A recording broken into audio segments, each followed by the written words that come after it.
टंग, किसी को स्पाइसी खाना पसंद, बाहर वाले आदमी को, किसी अमेरिकन को आप खिला दो स्पाइसी, देखो मज़ा फिर। बिकॉज उसका जो जीभ है वो उसकी आदि ही नहीं है, उसने बचपन से ब्लेंड डाइट खाई है ना। मेरा मुंबई में जाना हुआ तो दे यूज़ मिसल पाव, सो मैंने कहा चलो खा लेते हैं। बेटी ने कहा, मतलब मैंने एक बाइट ली क्योंकि मेरी आदत नहीं है। अब जो वो लोग वहाँ के लोग हैं तो उनको वो बहुत अच्छा लग रहा है, because they are use to it, उनकी जो टंग है वो उसके लिए आदी है। और मुझे तो ऐसा लगता था कि मिर्ची घोल करके and I am eating with bread. मैंने बस एक बाइट लिया और मैं उसको फिर बर्दाश्त ही नहीं कर पाई, क्योंकि मेरी ज़बान उतनी मिर्ची की आदत नहीं है। बिल्कुल ना, है ना। तो ये हमने अपनी ज़बान को आदी लगाया हुआ है। माँ का खाना टेस्टी क्यों लगता है? क्योंकि हमने बचपन से खाया वही, बॉडी कंडीशनड हो गई है उसके लिए, हमारी ज़बान को वही आदत लगी हुई है, उतनी ही मिर्ची की, उतने ही नमक की, उतने। तो माँ का खाना बहुत टेस्टी होता है इसी वजह से। ठीक है, तो हमने अपनी ज़बान को उसका आदी बना लिया है। तो अगर हमने आदी बनाया है तो हम उसको छुड़ा भी तो सकते हैं। ये हमारे पावर के ऊपर है, ये हमारी चीज़ें होनी चाहिए। ये खाओ, ये मत खाओ, उससे उस समय दिमाग लगाने से कहीं अच्छा है हम अपनी ज़बान को कंट्रोल कर लें। ठीक है, तो अगर आपको शुगर्स, मतलब जितने भी मोनोसेक्राइड्स हैं, अगर आप if you are diabetic then just उसको भूल जाइए। जितना कम आप मोनोसेक्राइड खाएं उतना बेहतर है। पॉलीसेक्राइड की तरफ जाइए, जिसको हज़म होने में भी थोड़ा सा टाइम लगेगा, आपको मज़ा भी मिल जाएगा और फिर बहुत ज़्यादा एब्जॉर्ब भी नहीं होगी बॉडी में, है ना।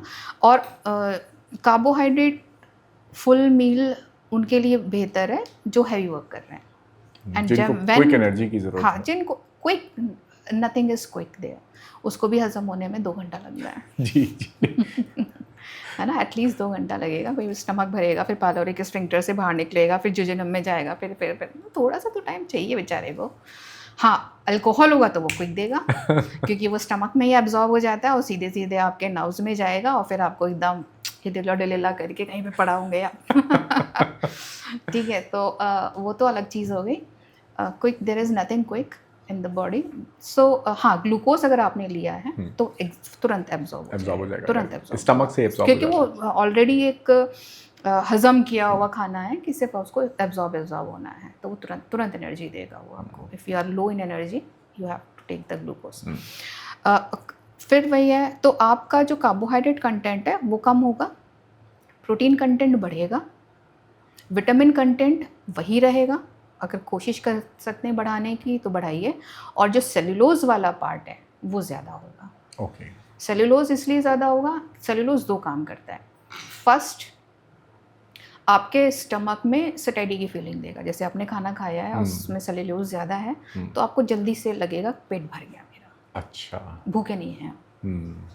ठीक है, तो आपका पेट भर गया। दूसरा, हज़म नहीं होगा, वो एज इट इज़ वो बॉडी से बाहर हो जाएगा। ठीक है, और अपने साथ वो बहुत सारी चीज़ों को ले जाता है, लाइक फ्री फैटी एसिड्स हैं और बहुत सारे ऐसे फ्री रेडिकल्स हैं, बहुत जो टॉक्सिन्स हैं जो अपने साथ, जैसे स्क्रबर था ना पूरा, वो समेटता हुआ पूरा बॉडी से बाहर कर देता है। तो ये सेलुलोज के सोर्सेज क्या है मैम? जैसे चोकर बताया आपने। होल ग्रेन कोई भी चीज़ है, पॉलिश ग्रेन ना लें प्लीज़। अच्छा, एक जो लोगों को पैकेज चीज़ें खाने की आदत हो गई ना कि ऊपर का पॉलिश निकाल के, चाहे वो राइस हो चाहे वो वीट हो, सब चीज़ों का, और अब खा रहे हैं रागी एकदम ब्लैक। तो जो चीज़ अवेलेबल है उसको खा लो, क्या दिक्कत है भाई, है ना।